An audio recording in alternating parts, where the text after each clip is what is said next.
السلام عليكم ورحمة الله وبركاته. إن الحمد لله نحمده ونستعينه ونستهديه ونستغفره ونعوذ بالله من شرور أنفسنا ومن سيئات أعمالنا. من يهده الله فلا مضل له ومن يضلل فلا هادي له. أشهد أن لا إله إلا الله وحده لا شريك له وأشهد أن محمدا عبده ورسوله. اللهم صل وسلم على محمد وعلى آله وصحبه والتابعين بإحسان إلى يوم الدين.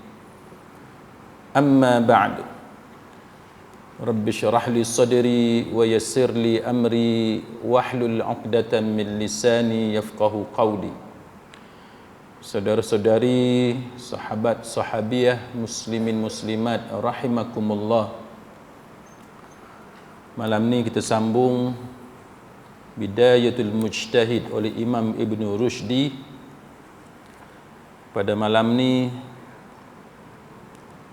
kita akan masuk pada tajuk berkenaan dengan solat dan juga najis. Hukum membersihkan pakaian daripada najis, apakah ianya wajib atau bagaimana?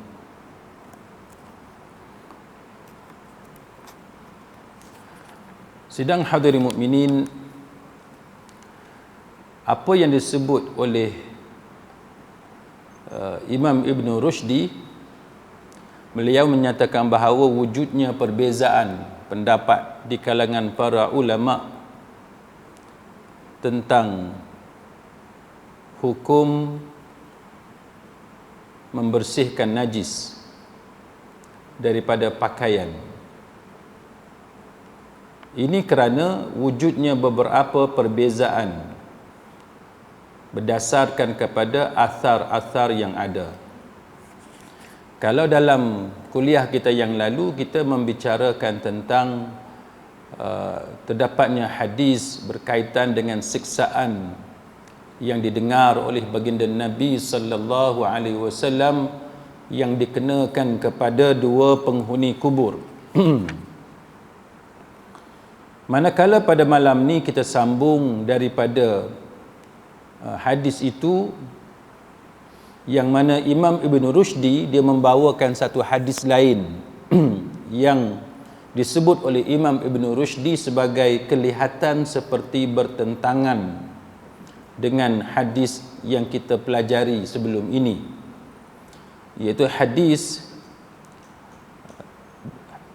Ibnu Mas'ud radhiyallahu anhu yang menceritakan tentang bagaimana Nabi ini diganggu oleh orang-orang kafir ketika Nabi menunaikan salat. Iaitu Nabi menceritakan bahawa, Nabi menjelaskan bahawa suatu ketika baginda salat, baginda dilemparkan dengan isi perut kambing yang penuh dengan kotoran dan darah. Tetapi Nabi tidak menghentikan solat baginda.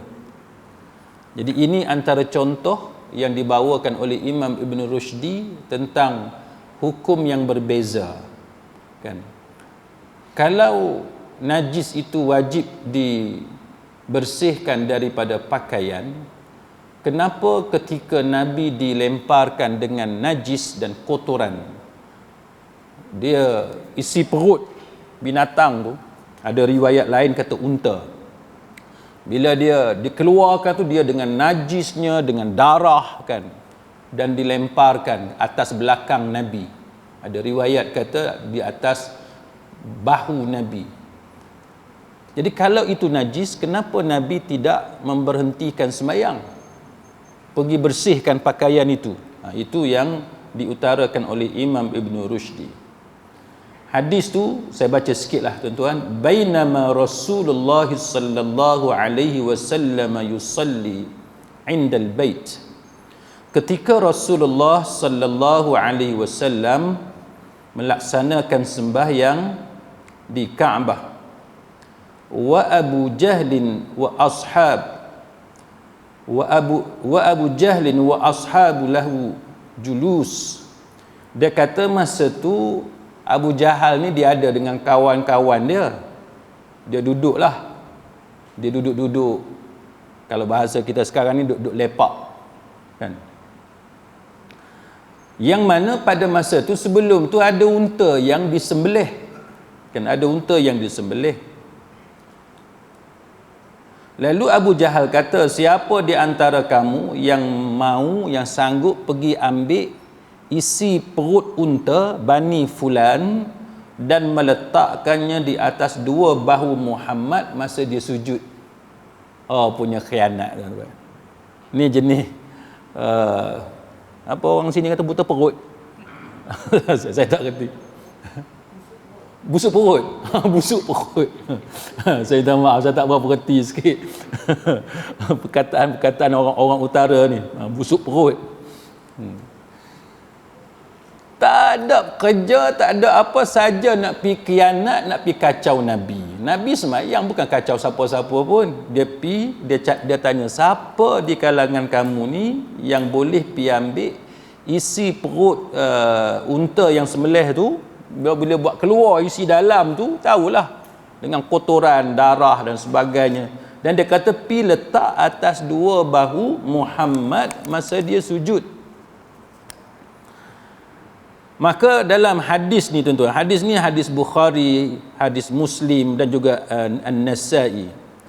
Maka akhirnya orang yang paling buruk daripada kaum itu berdiri mengambilnya, dan tatkala Rasulullah sallallahu alaihi wasallam duduk, orang itu meletakkannya di antara kedua bahu baginda. Lalu kata Ibnu Mas'ud yang meriwayatkan hadis ni, dia kata apa? Mereka pun ketawa. Dia saja nak usik lah, dia saja nak kacau, mereka pun ketawa. Dan masing-masing saling mengisyaratkan kepada yang lainnya, sementara aku berdiri melihatnya. Kalau sahaja aku memiliki kekuatan, pasti aku akan membuangnya dari belakang Rasulullah sallallahu alaihi wasallam. Ini cerita yang pertama, kan? Ini cerita yang pertama yang berlaku kepada Nabi sallallahu alaihi wasallam, yang mana cerita ni tuan-tuan menjadi suatu perbincangan di kalangan para ulama.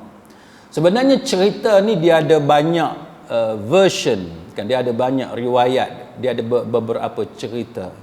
Satunya riwayat yang menceritakan tentang kacau ganggu yang dilakukan oleh satu orang yang disebut nama dia, iaitu Uqbah bin Abi Mu'aid, yang mana Ibnu Ishaq ni tuan-tuan memang ulama bincang sama ada riwayat dia boleh pakai ke tak boleh pakai, sebab dia dituduh Mu'tazilah, ada tuduhan dia dihukum sebagai seorang Syiah dan sebagainya.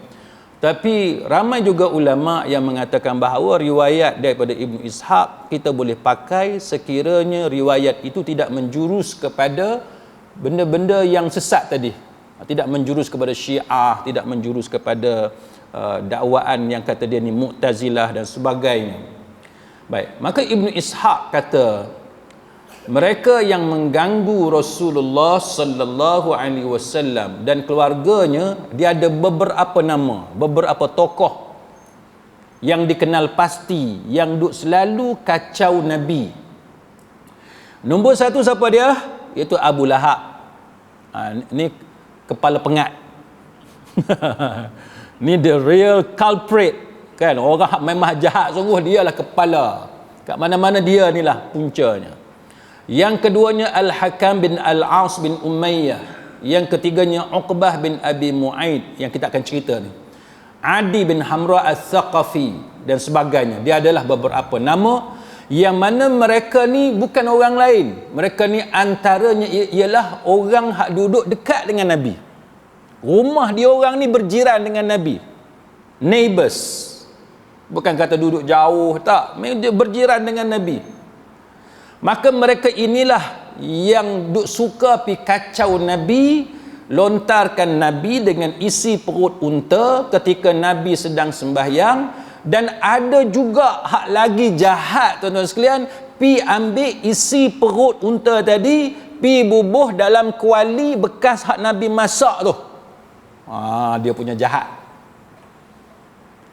Cerita orang jahat ni, tuan-tuan, bukan zaman dulu sahaja ada orang jahat, zaman lah pun ada orang jahat. Ni cerita pi bubuh benda kotor dalam kuali, dalam bekas kita duk masak ni, makanan ni. Cerita ni zaman Nabi pun duk ada, cerita ni zaman kita pun duk ada. Saya minta maaf lah nak cerita sikit, tapi sebagai panduan kepada tuan-tuan.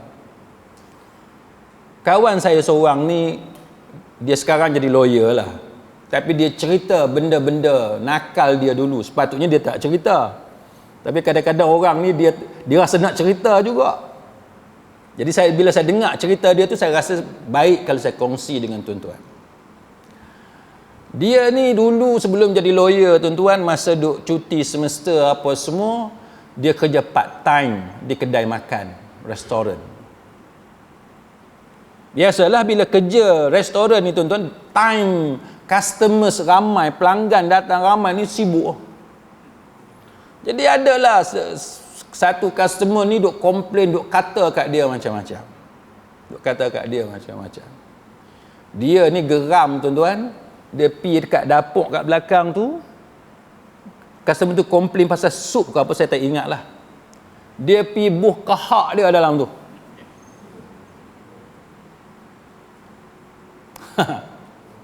Dia pergi buh kahak dia dalam tu. Dia pergi bagi kat kawan tu balik, kat customer tu. Dia tengok kawan tu makan, padan muka hang dia.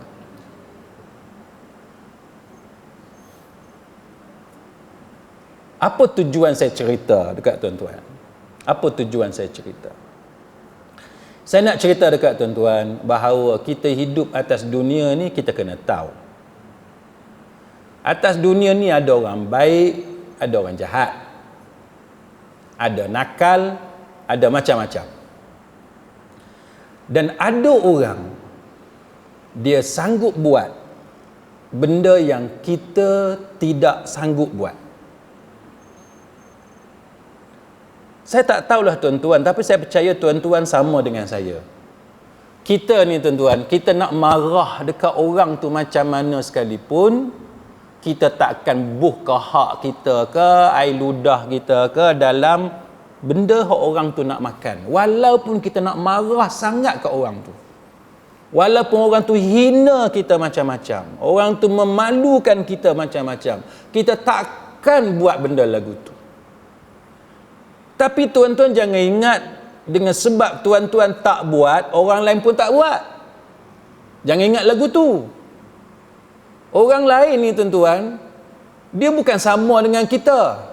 Ada yang sama, ada yang tak sama. Maka kalau tuan-tuan nak marah macam mana sekalipun dekat orang yang kerja di restoran, di kedai makan, nasihat saya, kalau nak tegur tu, tegur elok-elok.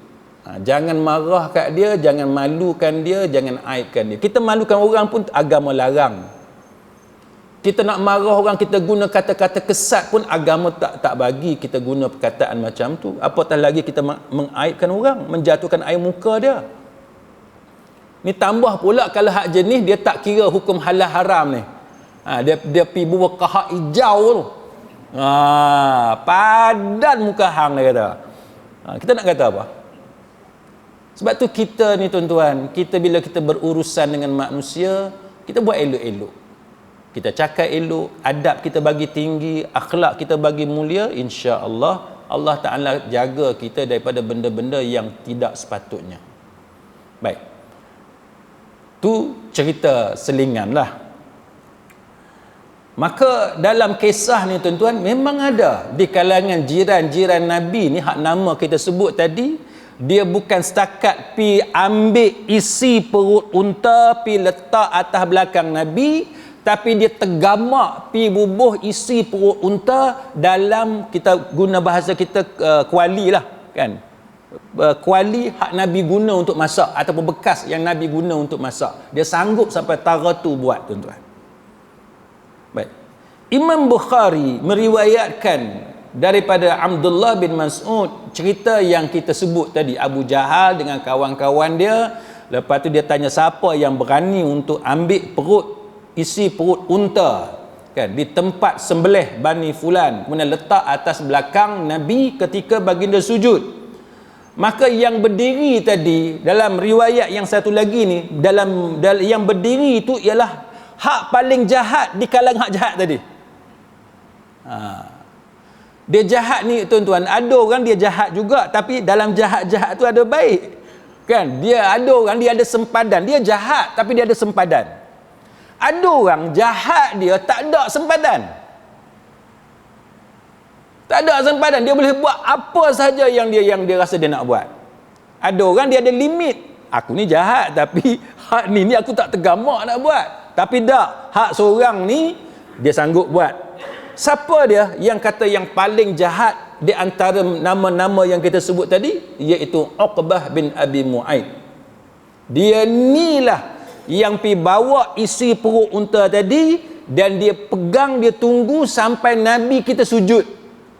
Dia tunggu sampai Nabi sujud. Bila Nabi sujud, dia pi letak atas belakang Nabi, dan dia pi letak atas belakang bahu Nabi. Ni punya jahat. Lepas dia buat lagu tu, dia orang ketawa. Lepas tu Ibnu Mas'ud tengok, Ibnu Mas'ud tak mampu nak buat apa-apa, macam hadis yang kita baca tadilah. Sebab kita tahu sewaktu di Mekah orang Islam ni lemah kan, orang Islam lemah berbanding dengan puak-puak musyrik itu. Jadi bila letak atas belakang tu, Nabi tak bangun, Nabi tetap sujud, tidak bangkit daripada sujud, sehinggalah datang Fatimah radhiyallahu anha. Fatimah yang bersihkan kotoran itu. Lepas Fatimah bersihkan kotoran itu, barulah Nabi bangun dari sujud. Tuan-tuan nampak tak? Jadi peristiwa inilah yang dijadikan hujah, yang disebut oleh Imam Ibn Rushdi. Kenapa ada ulama yang kata najis tu dia tidak wajib untuk kita bersihkan, maknanya tidak batal sembahyang. Ada pendapat yang kata macam tu. Pasal apa? Sebab bila Nabi sujud tu, kalau dengan najis tadi membatalkan sembahyang, nescaya Nabi batalkan sembahyang. Cuma saat lagi kita cerita arguments para ulama yang kemudiannya yang mengatakan bahawa dia ada beza najis daripada awal kita tahu dengan najis yang datang kemudian. Dia ada beza. Baik. Lalu bila Nabi dikacau itu dengan isi perut unta, Nabi berdoa kepada Allah Ta'ala. Apa kata Nabi? Nabi kata maksudnya, ya Allah, berilah hukuman kepada orang Quraisy. Nabi kata, Nabi minta hukuman kepada orang Quraisy. Dan Nabi sebut 3 kali, Nabi ulang 3 kali. Doa ni tuan-tuan, kalau 3 kali itu menunjukkan kesungguhan. Itu menunjukkan kesungguhan. Siapa yang minta doa nak masuk syurga dan dia ulang 3 kali, syurga akan berdoa kepada Allah minta supaya orang tu dimasukkan ke dalam syurga. Itu ada hadis. Samalah juga bila kita berdoa 3 kali kita tidak mau masuk dalam neraka, neraka berdoa kepada Allah, minta dengan Allah supaya kita tidak dimasukkan ke dalam api neraka. Jadi doa 3 kali ni menggambarkan kesungguhan kita. Tuan-tuan nak minta apa? Benda yang tuan-tuan nak sangat daripada Allah, minta Allah Ta'ala tunaikan sungguh-sungguh hak kita minta ni, ulang 3 kali. Ulang 3 kali. Dan itulah yang dilakukan oleh Nabi sallallahu alaihi wasallam, dan peristiwa ini menjadi dalil bahawa boleh kita minta hukuman dikenakan kepada orang yang buat zalim kepada kita, supaya dapat dihentikan kezaliman yang dia buat kepada kita. Boleh. Tapi nak kena tengok keadaan lah. Jangan benda yang kecil minta hukuman tu. Saya pernah cerita kot dalam kuliah di sini sebelum ni, kan, pasal ada orang yang bergaduh dengan jiran dia pasal kucing. Kucing jiran dia setiap kali nak buang, nak qada hajat, dia pergi qada hajat dekat rumah hamba Allah ni. Dia bukan kata buang di rumah tuan dia, tak, dia buang dekat kawan ni. Kawan ni stres lah. Kawan ni cerita kat saya, dia kata jiran dia tu punyalah sayang kat kucing. Dia tak ada masalah kutip najis kucing dengan tangan dia, bare hands, tak payah pakai apa-apa, dia boleh kutip lagu tu ya. Kita ni jijik juga nak ambil najis kucing, dia tak, dia punya sayang kat kucing tu, dia boleh pegang lagu tu ya. Jadi kalau setakat gangguan kucing tu, janganlah tuan-tuan doa dekat Allah, ya Allah bagilah dia ditenggelamkan oleh bumi. Jangan taruh tu. Ya Allah matikanlah dia sebagaimana kau matikan Firaun. Janganlah gitu tuan-tuan. Tak kena. Tak kena. Dia tak padan dengan kesalahan hak dia buat. Memanglah dia ganggu kita, tapi gangguan dia tadi tidaklah sampai sebegitu besar. Dia tak padan dengan hukuman yang kita minta. Tapi contohnya macam cerita Bosnia Herzegovina, tuan-tuan ingat kan? Cerita Bosnia Herzegovina, ataupun tuan-tuan tengok dalam video Syria apa semua tu, yang mana tentera yang zalim sembelih ataupun bunuh ataupun dia toreh perut ibu yang mengandung, keluarkan bayi.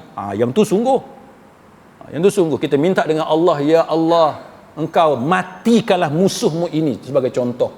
Yang tu bolehlah sesuai dengan rangka untuk menghentikan kezaliman yang dia buat kepada kita dan agama kita. Jadi kena tengok keadaan, jangan benda yang remeh, benda yang kecil kita minta hukuman yang besar daripada Allah, yang tu tak sesuai.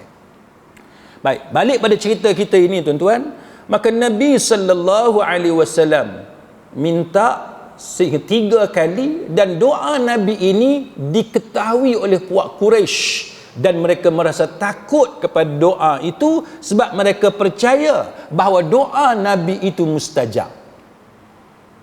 Pelik tak? Dia tak mau terima Nabi, dan dia kacau Nabi, dia ganggu Nabi, dia halang dakwah Nabi, dia tak mau beriman. Tapi dia percaya, hati dia tahu bila Nabi berdoa kepada Allah, maka doa Nabi didengari oleh Allah Ta'ala. Pelik tak? Pelik. Ni memang perangai manusia tuan-tuan. Inilah perangai manusia. Dia tahu benda tu betul dan benar, tapi dia tetap tidak mahu menerima kebenaran itu. Itu realiti dia. Macam kita yang saya selalu bagi contoh tu, budak-budak muda naik motor Superman tu. Macam tu, dia tahu tak bahaya?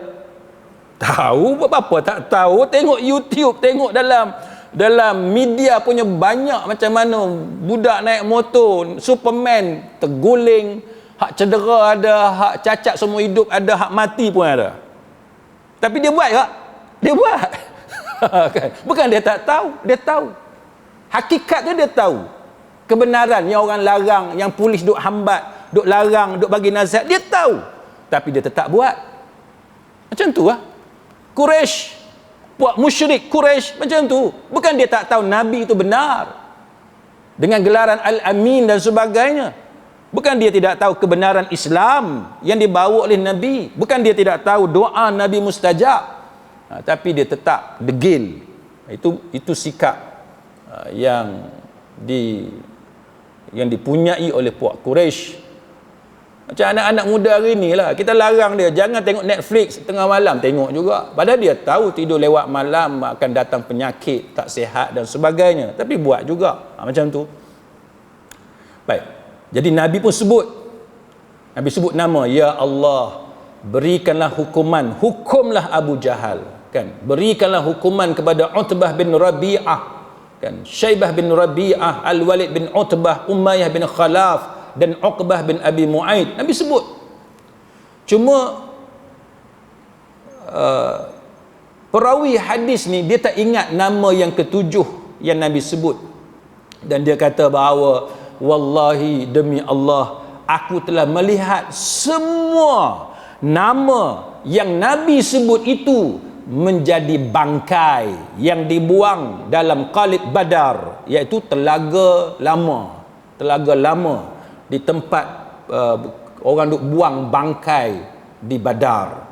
Ni hadis Bukhari, tuan-tuan sekalian, hadis Bukhari.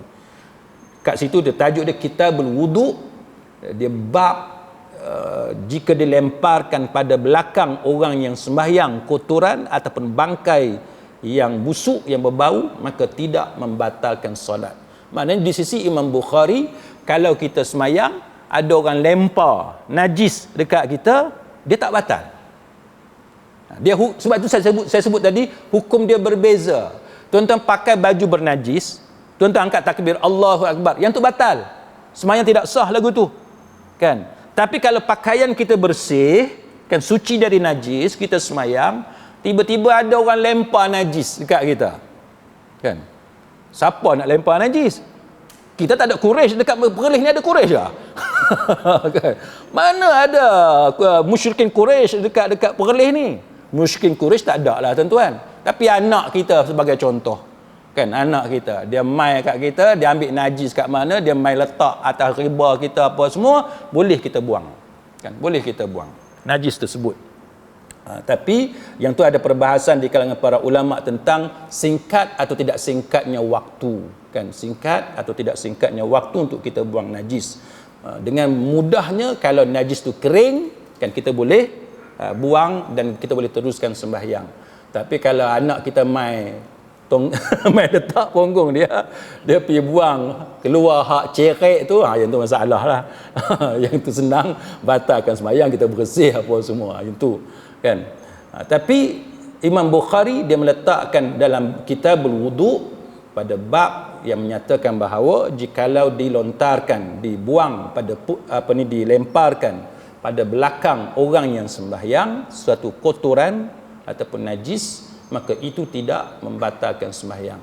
Itu tidak membatalkan sembahyang. Jadi kita boleh bersihkan najis tersebut tanpa membatalkan sembahyang. Imam Bukhari dia meriwayatkan daripada Urwah bin Az-Zubair radhiyallahu anhuma. Dia kata, aku telah bertanya kepada Abdullah bin Amr tentang gangguan yang dilakukan oleh orang-orang musyrik terhadap Rasulullah sallallahu alaihi wasallam. Dia kata, aku telah melihat Uqbah bin Abi Mu'aid datang kepada Nabi sallallahu alaihi wasallam dalam keadaan baginda salat. Kemudian Uqbah ni punya jahat ni, tuan-tuan, dia kacau Nabi, dia ambil kain dia pergi lilit dekat leher Nabi dan tarik leher Nabi tu, dia bahasa kita dia sentak. Dia tarik dengan kuat leher Nabi, sehinggalah Abu Bakar datang menolong Rasulullah sallallahu alaihi wasallam. Lalu Abu Bakar berkata, apakah kamu akan membunuh seorang hanya kerana orang itu berkata Tuhannya adalah Allah? Maknanya Abu Bakar tanya, takkanlah sebab Nabi kita kata Tuhan dia tu Allah, siapa yang kau buat dia lagu tu? Dan dia telah datang dengan bukti-bukti yang nyata dan daripada Rabbnya. Ada bukti, bukan kata dia dakwa kosong, ada bukti. Bukannya bare allegations, tapi ada bukti, sokongan yang menunjukkan bahawa dia benar-benar utusan Allah. Itu apa yang diluahkan oleh Abu Bakar Siddiq. Baik, Abu Jahal ni, tuan-tuan, dia punya jahat. Dia kata apa? Dia kata Muhammad ni apa yang mulia sangat dia ni. Dia kata Muhammad ni apa yang mulia sangat, kan? Muhammad ni dia apa dia kemuliaan dia? Lalu Abu Jahal kata, demi Al-Lata dan Al-Uzza, dia kata apabila satu ketika aku jumpa dia kata aku akan pijak bahu dia dan aku akan tabur muka dia dengan debu. Ni dia punya tak puas hati dengan Nabi sallallahu alaihi wasallam. Sehinggalah pada satu ketika Abu Jahal jumpa Nabi masa Nabi sembahyang, dan dia datang dekat Nabi, dia pergi dekat dengan Nabi, dia niat nak pijak bahu Nabi. Lepas tu dia tiba-tiba dia berundur sambil dia angkat tangan dia ni nampak ketakutan. nampak dalam keadaan ketakutan. Dan mereka yang ada pada masa itu bertanya, wahai Abul Hakam, dia kata, apa benda ni? Apa yang berlaku? Dia kata, aku melihat di depan aku ada parit dari api, benda yang mengerikan dan sayap-sayap yang menakutkan, dia kata. Lalu Nabi kata, ni hadis ni dalam Sahih Muslim, Nabi kata maksudnya, seandainya dia mendekati aku, maka malaikat akan memotong badannya. Nabi kata. Sebab tu dia menjauhkan diri. Walaupun dia niat asal dia nak pergi pijak Nabi, tapi dia bila pergi dekat dengan Nabi, dia nampak benda yang mengerikan. Itulah yang menyebabkan dia berundur dan dia membatalkan hasrat dia untuk pijak Nabi. Kemudian Utaibah bin Abi Lahab, kan, Utaibah Abi Lahab pun perangai serupa juga, kan. Dia pi kacau Nabi sampai robek baju Nabi ni. Dia punya pi kacau Nabi. Pada masa itulah Nabi berdoa kepada Allah supaya Allah membunuh Utaibah dengan cara gigitan anjing. Nabi minta, Nabi spesifik. Secara spesifik Nabi sebut, biarlah Utaibah ini mati kerana gigitan anjing. Nabi sebut. Baik.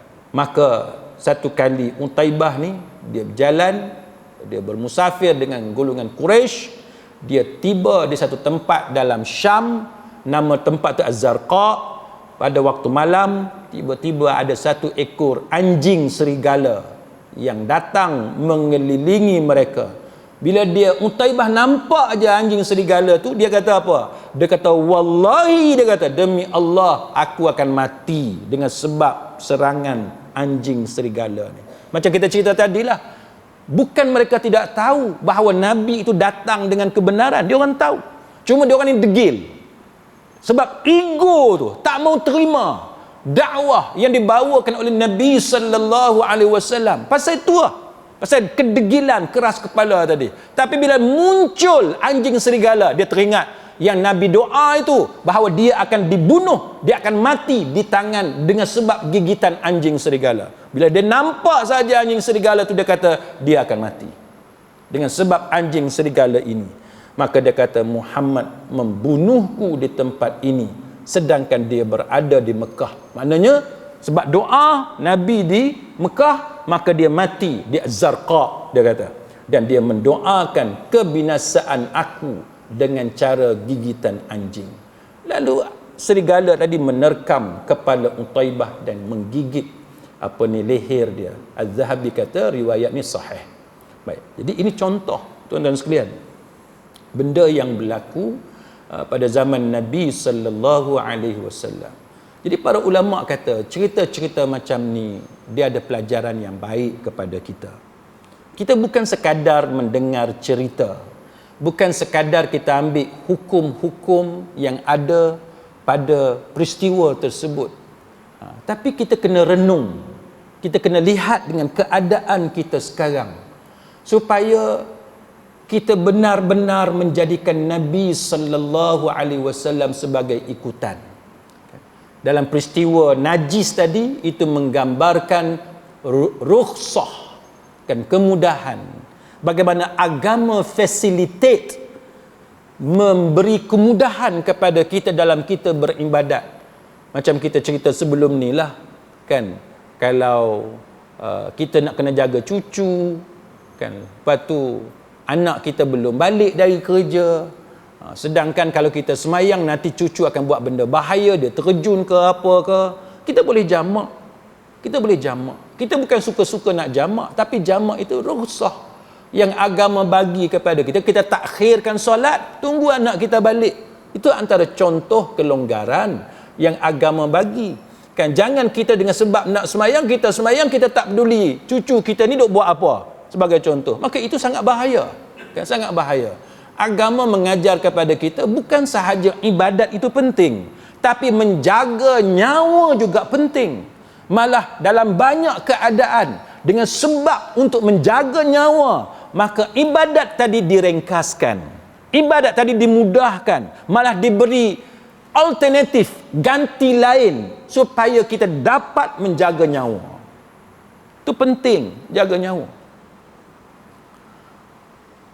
tuan-tuan tengok apa ni video yang orang duk share sehari dua ni, sedih tuan-tuan. Saya duk tengok pasal budak lelaki umur 3 tahun main skuter. Budak lelaki umur 3 tahun, tuan-tuan tahu lah 3 tahun, budak kecil 3 tahun main skuter. Tahu skuter yang panjang, handle panjang tu, tolak dengan kaki tu. Bukan skuter Vespa. Nanti tuan-tuan duk fikir apa budak lelaki main skuter motor. Bukan motor yang macam basikal, tapi bukan basikal yang berdiri tu. Yang berdiri dia tolak dengan kaki dia. Push bike. Basikal tolak. Basikal tolak. Push bike. Bike tu bicycle kan. Dia berdiri atas basikal tayar kecil, dia tolak. Biasalah budak-budak anak saya pun masa dia orang tadika dulu budak main skuter tu lah, seronok main dalam taman perumahan. Kalau tuan-tuan tengok video tu, saya tak boleh tengok tuan-tuan, rasa nak keluar air mata tengok kan. Main di dalam taman perumahan, sampai dekat simpang tu budak tu berhenti dekat simpang tu. Tak tahulah dia berhenti sebab apa. Datang satu 4x4 ni, langgar dia. 4x4 tu dipandu oleh budak lelaki umur 32 tahun. Katanya kontraktor tengah buat, tak tahulah, mungkin renovation ke apa rumah dalam taman tu. Langgar budak tu, meninggal dunia. Kita boleh tengok video tu, mak dia rasanya menangis. Yalah, itu menjadi takdir Allah Ta'ala. Tapi apa yang saya nak sebut kepada tuan-tuan sekalian malam ni, bila kita bercerita tentang nyawa kan? Bila kita cerita tentang nyawa, kita ada dari segi undang-undang dia panggil duty of care. Kita ada tugas dan tanggungjawab tuan-tuan. Sama ada kita sebagai ibu, sebagai ayah, ataupun kita sebagai pemandu kenderaan. Bagi saya, ini pendapat saya bukan nak menyalahkan sesiapa, tapi saya nak bercerita kepada tuan-tuan dari segi aspek perundangan untuk jadi panduan kepada tuan-tuan. Ad-dinun nasihah kan, agama kita ni nasihat. Kita bagi nasihat yang baik-baik. Baik. Dari sudut kita sebagai ibu dan bapa, saya nak sebut kepada tuan-tuan, sebenarnya kawasan perumahan, jalan raya tu, jalan dalam taman tu bukan tempat yang sesuai untuk anak kita main. Yang ni tuan-tuan kena ingat. Bukan tempat yang sesuai untuk anak kita main. Kita mungkin kata, salah dia ustaz, sebab dia bawa laju. Tuan-tuan, betul salah dia. Tak kira lah 4x4 ke, lori ke, motosikal ke, kereta ke, okey, salah dia. Tapi anak kita mati dah. Anak kita mati dah. Tuan-tuan, saman orang tu berapa juta sekalipun, apakah dapat mengembalikan anak tu kepada kita? Tak dapat kembali. Tak dapat kembali tuan-tuan. Betul salah dia. Dia cuai, dia tak ada lesen, dia tak pandang, dia tak tengok, dia bawa laju. Okey, salah dia. Tapi apakah anak kita yang mati itu dapat dikembalikan kepada kita? Tak dapat kembali tuan-tuan. Takdir Allah, ya. Ajal maut itu dalam urusan Allah. Ilmu Allah Ta'ala itu menjadi rahsia Allah. Tapi kita diberikan usaha dan ikhtiar. Allah bagi dekat kita usaha dan ikhtiar. Dan Allah merahsiakan ajal. Tapi usaha dan ikhtiar Allah bagi. Maka kita tak mau benda yang menyesal seumur hidup itu berlaku kepada kita. Maka nombor satu tuan-tuan, jangan biarkan anak bermain atas jalan dalam taman perumahan.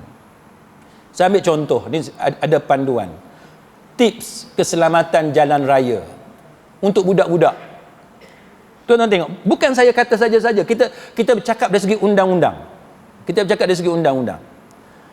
Antaranya ialah bagi kanak-kanak, ibu bapa ada duty of care. Dia ada tugas, tanggungjawab menjaga anak dia untuk identify, mengenal pasti kawasan yang berbahaya kepada anak dia. Dia kena tahu tempat mana yang selamat, tempat mana yang bahaya. Dia kena tahu. Contoh dia sebut kat sini apa dia? Kenal pasti kawasan yang berbahaya. Antara kawasan yang sangat berbahaya, bukan bahaya saja, sangat berbahaya untuk kanak-kanak adalah seperti di taman perumahan dan sekitar kawasan pusat membeli belah. Ini tempat yang sangat berisiko tinggi kepada kanak-kanak. Kita kata tak apa ustaz, saya duduk, saya tengok anak saya main. Memanglah kita tengok anak kita main, tapi kalau 4x4 tu datang, dia mabuk ke, dia hambat shift ke, dia apa ke, dia saja nak test kereta ke apa, masa tu kita akan menangis air mata darah sekalipun, anak kita tak akan kembali kepada kita. Tuan-tuan bawa hujah macam mana sekalipun, oh tak patut bawa laju dalam taman. Ya, betul tak patut bawa laju. Tapi tuan-tuan boleh bagi jaminan orang akan patuh kepada undang-undang.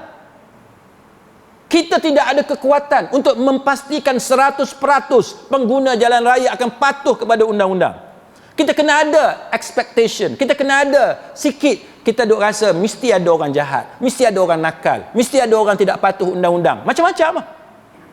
Maka dengan sebab tu tuan-tuan, dalam panduan kepada kanak-kanak ini, tempat yang paling bahaya kepada kanak-kanak ialah dalam taman perumahan. Maka kita kena didik anak kita bahawa bermain dalam taman perumahan adalah sangat berbahaya. Pasal apa bahaya? Dia sebut kat sini, kerana ia menjadi tumpuan kenderaan lalu lalang setiap hari. Dia memang laluan kereta, laluan kenderaan. Sebab tu setengah orang dia kata buat bumper. Kan? Buat bumper. Macam-macam lah ikhtiar. Tapi tuan-tuan, rumah saya, rumah taman juga ada bumper juga. Laju juga tuan-tuan. Laju juga. Takkan dalam taman kita nak buat bumper setiap satu depa. Setiap satu depa ada bumper. Setiap satu depa ada bumper. Tak boleh buat lagu tu. Dia ada jarak dia, SOP dia ada jarak dia. Maka antara jarak tu tuan-tuan tahu lah, motor ni pun satu hal. Bumper tu dia bukan penuh, dia pergi lalu kot celah. Nak kata apa? Ni semua pelbagai kemungkinan boleh berlaku. Maka sebab tu kita tuan-tuan sekalian, kita kena hati-hati. Azan ke? Kita bagi laluan azan.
Baik, sidang hadirin mukminin, kita sambung sikit lagi. Imam Ibn Rushdi dia kata bahawa diriwayatkan bahawa pada suatu ketika Nabi sallallahu alaihi wasallam salat, kemudian baginda melepaskan kedua sandalnya ataupun slipernya, dan orang-orang lain pun, sahabat Nabi tengok Nabi sembahyang, dia lepaskan alas kaki, maka sahabat yang lain pun pakat lepaskan alas kaki masing-masing. Maka Rasulullah sallallahu alaihi wasallam mengingkari apa yang dilakukan oleh para sahabat, dan Nabi bagi tahu, sesungguhnya aku melepaskannya kerana Jibril alaihi salam memberitahu kepadaku bahawa terdapat kotoran padanya. Baik. Jadi hadis ini menunjukkan apa? Hadis ini menunjukkan menghilangkan najis itu hukum dia wajib. Kan, hukum dia wajib, tetapi dia ada kemudahan. Kan, dia ada kemudahan. Kita tak perlu batalkan sembahyang tadi. Kita tahu, katalah kita pada pakaian kita tu ada najis, kita boleh lepaskan najis tersebut. Kalau najis tadi senang untuk kita lepaskan dia, macam pakai slipper lah. Kita pakai slipper, alas kaki, sandal, kita nampak pada kasut kita ataupun alas kaki kita tadi ada najis, kita senang untuk buka, maka kita buka, kita teruskan sembahyang. Itu antara apa yang dilakukan oleh Nabi sallallahu alaihi wasallam. Maka para ulama apabila mereka membicarakan tentang Nabi menunaikan salat dengan memakai slipper ataupun alas kaki, maka mereka mengatakan bahawa itu menjadi sunnah yang diajarkan oleh Nabi sallallahu alaihi wasallam kepada kita, tapi kena disesuaikan dengan keadaan. Kan, kena disesuaikan dengan keadaan.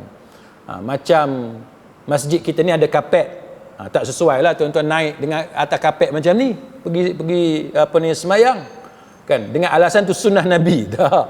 Dia sunnah Nabi kalau tempat kita sembahyang tu tanah, kan, ataupun padang pasir macam di tanah suci itu, ataupun di tempat kita ni ada rumput, tanah ataupun tepi pantai pasir, itu sesuai kita pakai kasut ataupun slipper ataupun sandal, kan. Banyaklah riwayat-riwayat yang menceritakan hal sedemikian, antaranya hadis daripada Abdullah bin Amr bin Aus radhiyallahu anhu. Dia menyatakan, ra'aitu Rasulullah sallallahu alaihi wasallam yusalli hafiyan wa munta'ila. Aku melihat Rasulullah sallallahu alaihi wasallam kadang-kadang sembahyang dengan tidak beralaskan kaki, dan kadang-kadang sembahyang dengan memakai alas kaki. Dan hadis ni dinilai sahih oleh Al-Albani rahimahullahu ta'ala. Maknanya Nabi sembahyang ada masa pakai alas kaki, kasut ke slipper ke apa ke, ada masa tak pakai.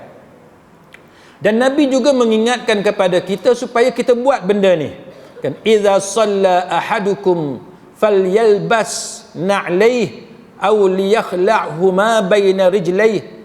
Nabi kata apabila kamu sembahyang, hendaklah dia pakai kedua alas kaki dia, slipper ke kasut kena pakai, ataupun buka kasut ataupun slipper tadi dan letak di antara kedua kaki, letak tengah-tengah. Lepas tu kita tengok, kita sembahyang di Masjidil Haram, kita tengok kadang-kadang orang luar dia sembahyang, dia bawa sekali slipper dia, kasut dia letak tengah-tengah, macam tu. Ini sama selari dengan apa yang disebut dalam hadis ni. Dan janganlah dia mengganggu yang lain, kan, janganlah kita pergi letak kasut kita tempat sujud orang belakang. Ni pun satu hal juga, dia nak bagi tempat dia selesa, dia pergi letak slipper dia, yang kita kat belakang nak sujud, macam mana dia pergi letak kasut dia, kan? Tak boleh lah. Jangan sebab kita buka kasut kita atau slipper kita mengganggu orang lain. Seorang tabi'in nama dia Said bin Yazid Al-Azdi, dia pernah bertanya kepada Anas bin Malik. Dia tanya, akana an-nabiy sallallahu alaihi wasallam yusalli fi na'layhi? Apakah Nabi sallallahu alaihi wasallam pernah salat dengan pakai alas kaki, kasut ke slipper ke apa semua ni? Anas bin Malik kata ya. Anas bin Malik kata ya. Ni hadis Bukhari. Baik, ringkasnya apa tuan-tuan sekalian? Ringkasnya kenapa Nabi suruh kita buat macam ni? Supaya kita berbeza dengan Yahudi. Macam kita cerita sebelum ni, Nabi datang kepada kita, Nabi nak kita ada jati diri. Nabi nak kita ada identiti. Jangan duk rasa orang lain hebat, kita ni lemah, semua kita nak ikut hak orang. Ni semua orang buat kita rasa hak orang je cantik, hak kita tak cantik. Sampai hilang identiti kita. Saya pernah cerita sebelum ni. Ada orang lelaki pakai anting-anting. Lelaki pakai anting-anting buat apa? Pakai dekat hidung pun ada. Orang lelaki. Dekat pusat pun ada tuan-tuan. Hak saya cerita dulu. Saya rasa di sini saya cerita. Ada Mak Saleh ni. Dia nak jadi dragon. Dia cucuk color dekat mata dia jadi hijau. Lepas tu mata dia hak hitam tu dia buat jadi macam mata ular. Lepas tu hidung kan. Hidung orang perlih. Lubang arah mana? Tak kira orang Perlis ke, orang Penang ke, orang Kelantan, semua lubang hidung ke bawah, betul tak? Semua lubang hidung ke bawah, mana ada lubang hidung ke atas, tak ada. Dia tuan-tuan, tuan-tuan cuba buka Dragon Man. Tuan-tuan boleh Google tengok Dragon Man. Lubang hidung ni dia pi operate, minta doktor buat lubang hidung bagi ke atas macam dragon, bagi nampak tu macam dragon. Allah dia ubah semua tuan-tuan, dia ubah. Lepas tu pemberita ni saya duk baca dalam media orang putih ni. Dia compare gambar dia masa sekarang jadi dragon dan gambar dia sebelum dia jadi dragon. Dia ni orang yang smart, handsome, ada anak, family man. Lepas tu dia berubah. Bukannya elok pun. Maka agama mengajar kepada kita supaya kita ada identiti. Jangan duk kagum dengan benda pelik-pelik, kagum dengan orang yang tak tentu pasal. Kita boleh ikut Yahudi, boleh ikut orang putih, orang Jepun, asalkan benda tu benda yang ada kebaikan. Dari segi kemajuan dia, dari segi teknologi dia, yang tu boleh, fadal. Tapi kalau benda yang berkaitan dengan akidah dia, agama dia, benda buruk, benda jahat, agama larang. Kita ikut. Macam saya sebut tadilah, duk ubah, pergi ubah bentuk badan dan sebab itu semua benda yang dilarang dalam agama, kan? Kecuali benda tu ada alasan perubatan, kan, dengan alasan yang kukuh di sisi agama, yang diiktiraf oleh agama, maka yang tu dibenarkan. Maka kesimpulan dia tuan-tuan sekalian, boleh tak kita semayang pakai kasut atau slipper? Jawapan dia itu sunnah yang diajarkan oleh Nabi. Ada ketika kita pakai, ada ketika kita tidak pakai. Dalam masjid jangan pakai sebab kita ada kapet. Di rumah biasakan diri pakai. Di rumah kita ada slipper ataupun kasut dalam rumah kan. Ni setengah orang kaya lah ni. Dia ada slipper berbulu tu. Kan, slipper berbulu. Slipper macam-macam lah. Dia pakai, dia biasakan pakai. Pasal apa? Itu sunnah. Nabi ajarkan kepada kita supaya kita berbeza. Ada masa kita pakai, ada masa kita tak pakai. Kan?